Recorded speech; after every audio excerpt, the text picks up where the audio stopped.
Thanks for joining us from the Ohio AgNet Voice You Know with the News You Trust studio, sponsored by BASF, where you can count on the trusted performance of Allevo seed treatment to protect your soybean crop.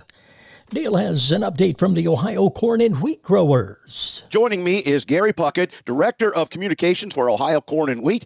Why is now such an important time for farmers to join Ohio Corn and Wheat Growers Association, and what makes membership so valuable as harvest approaches and obviously beyond? Fall is a time when farmers across Ohio are seeing the fruits of their hard work, right? So this is an opportunity for us to talk about the fruits of the hard work that Ohio Corn and Wheat does year-round, because membership is really a year-round endeavor. The work that we do never stops. We're advocating for sound policy all the time. Policy protects the rights and ability of folks Ohio to farm as they know how best to do. We never stop talking to lawmakers in Columbus and Washington, D.C. We're always working to remind them of the core issues that need their support and needs them to be vocal on that. That's why we also never stop communicating with our members, reminding them of what we're working on and asking them to join us to make a difference, because we know that there is strength in numbers. When it comes to the agriculture industry, while we may be the minority in the state and across the country, we play a major role and a significant role, and that gets attention, and we're being heard, and we need as many people to join us in those efforts as we can. Gary, what are some of the current issues that Ohio Corn and Wheat growers are working on? I'm not going to bring anything up that people don't already know, because grain farmers are facing challenges that threaten their ability to make a living, and that means it's impacting their ability to expand their operation or secure a future for the next generation. So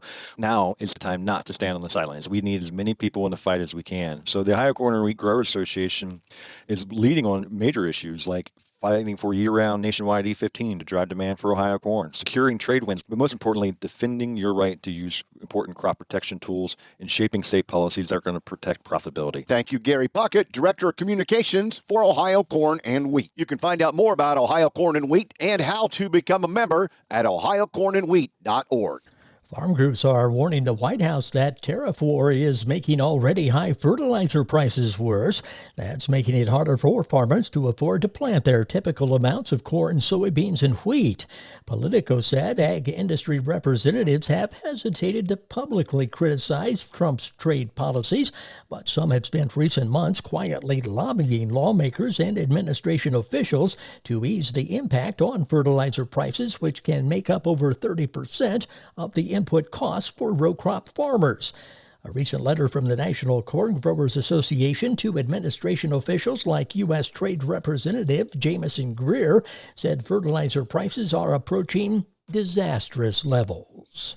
Well, the USDA's latest look at cattle and calves on feed reveals less inventory compared to the same time last year. More signs of a contracting beef herd from USDA's August cattle on feed report. Agriculture Department livestock analyst Anthony Fisher says cattle and calves in feedlots were down 2% from this time last year, while both placements in feedlots and marketings of fed cattle both decreased 6% year over year. Yet Fisher points out placements were on the higher end of expectations, and we're entering a time of year seasonally when the inventory of cattle on feed is low, and that's reflected in the August 1st number, which is the lowest level of 2025 and the lowest August inventory since 2017. With producers taking advantage of higher prices in feedlots as they prepare for the fall calf run. So despite the limited supply of cattle, there's still a strong pull into the feedlots due to the high prices for feeder animals. With lower placements reflecting limited supply of cattle in feedlots, down 2% from 2024. That according to the July forecast. I'm Ron Bain reporting for the U.S. Department of Agriculture in Washington, D.C. Corn growers are boosting efforts to stay ahead of rising mycotoxin risks by expanding a proven research model that's delivered results for over a decade.